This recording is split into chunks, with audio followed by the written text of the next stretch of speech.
So we all know the Y line from Yves Saint Laurent, starting off at YEDT, a really nice, fresh, youthful fragrance with one downside: performance not so good, but the smell is very promising. The DNA is very promising. With the new release of the EDP that comes after the EDT, it improves upon that DNA, make it a nighttime fragrance, and also boost up the performance to make this one just an all-star in the community. With the third release, we have Y Live, which is a strong improvement of the original DNA to make it a really nice daytime fragrance with strong performance so far, which is so wonderful. And that Imagine scent right here loves all so much, and you should get this fragrance right away because I love it so much. But yes, these two, very big improvement over the original DNA. This one is still good, but these two have really banged it out of the park. So the Y line so far have not had a bad release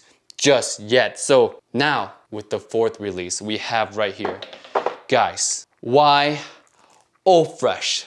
This is either gonna be a really nice summertime fragrance or it's just gonna suck complete ass, because a lot of Eau Fraiche version of fragrances, they don't have a good track record of being good. So without further ado, let's jump right into this first impression.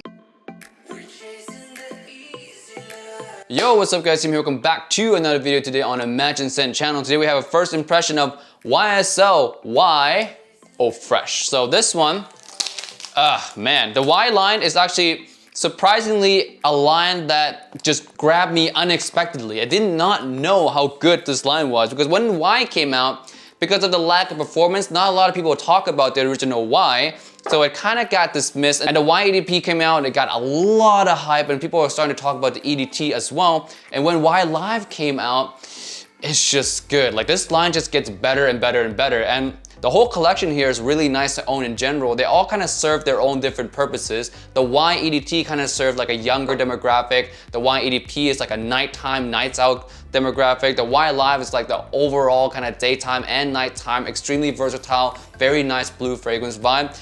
So it doesn't have a bad release so far, in my personal opinion. So this one, for me, the newest release, I'm really hoping this one can add to the summer side of this line, because we have the Y for summertime, but it's not, you know, it doesn't have the super freshness or super airiness that works in extreme heat quite yet. So this one hopefully will fix that. So this is a box right here. It's white in comparison to the other box that are black or blue in coloration. This one is white and kind of like a satin kind of bluish purple on the front here, very light sky bluish, I guess. So when you open it now, we have the fragrance sitting inside here, and it has, ta-da, a really nice white cap, which is all different from the rest of them. The rest of them have black caps. This one has white cap with kind of like a frosted looking bottom here. Really nice, very signifying of a summer fragrance. It looks really nice. I like the presentation. I think it has a big separation between the EDT and this one. It's something that I wished Y Live has with EDP, because the Y Live and EDP are like very similar looking bottles. You really can't tell unless you look up close. But this one, you can clearly tell this is the Eau Fraiche version. The EDT, you can clearly tell is an EDT version. I wish they did something like this with the Y Live, where they make it maybe a frosted bottom with like a deep blue up top or something for Y Live to differentiate it from the EDP. I'm glad that they went this route with the Eau Fraiche, and the white cap really tells you it's a summer fragrance. Now time for the scent. I'll be comparing this one to the other three, of course, to tell you guys if this thing is good, does it fit the collection, is it worth picking up, is it something that you should look forward to for the summertime. Citrusy, fresh.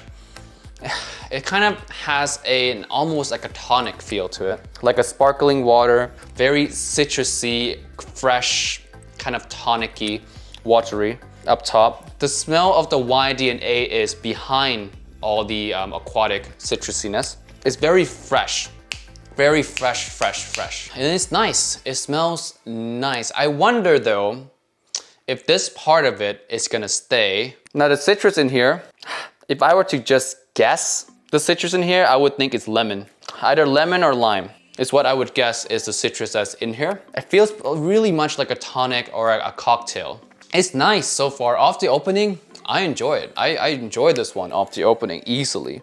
So if this one lasts, if this freshness lasts, which I don't know. I don't want to doubt this fragrance too early, but with these type of notes, they typically don't last all too well. But it smells nice though. It definitely smells nice. Now is it in the top tier of stuff that I smelled recently? Actually, yeah, it's pretty much up there. Does it blow me away as much as Wildlife did? In terms of the uniqueness of the scent, it's pretty on par. In terms of how much I like it though, that has to do with the performance of this one, because all summer fragrances, for me, how I judge summer fragrances is that it needs to perform. If it doesn't perform, in terms of if I like it more than Wildlife or not, that's yet to be determined by how long this top note lasts and how the dry down is and how long this thing actually lasts, because I'm very afraid that it won't last. I'm just very afraid that it's a summer fragrance, it's Eau Fraiche, and it might be something that you need to reapply, but I'm not sure yet. It does have a little bit of a denseness though in here. You definitely smell it. There's a denseness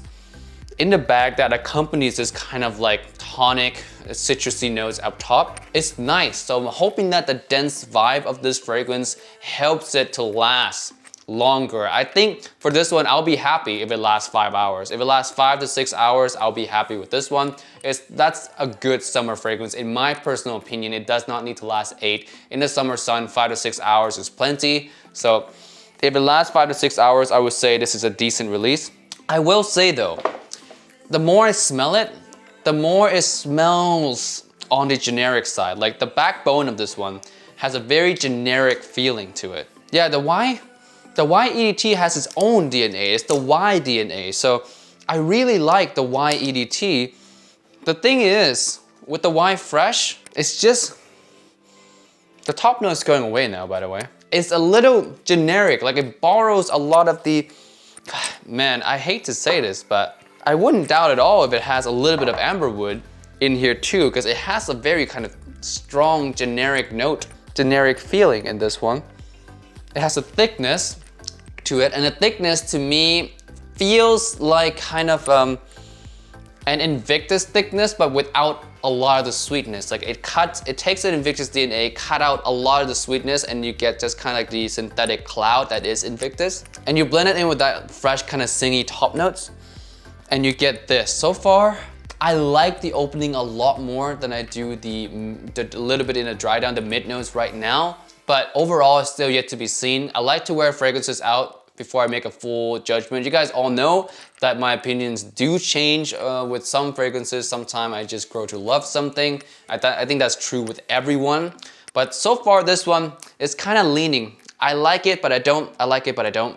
It's kind of like that. The opening though is nice. I really do enjoy the opening. It's just the mids just get more and more generic as it dries down. I really don't know how I feel about this one so far. Now, if I were to rank this right now off of first impression, which of these are the best? I would say Wildlife, which is on this side, is the best one for me. This one is my favorite. Wildlife, it's just so good. YEDP is very close second. This is like, to me, if I own only these two fragrances, I would wear Wildlife in the daytime, YEDP in the nighttime, and I would just call it it. That's it. That's my collection. That I only need to own these two. If you are on a budget but you want something a little bit more high quality than your regular cheapie, you can just buy these two fragrances. They'll run you around $140 together, $70 each, and that's it. That's all you need. Daytime, nighttime, any given situation, you're set for, you know, a whole entire year.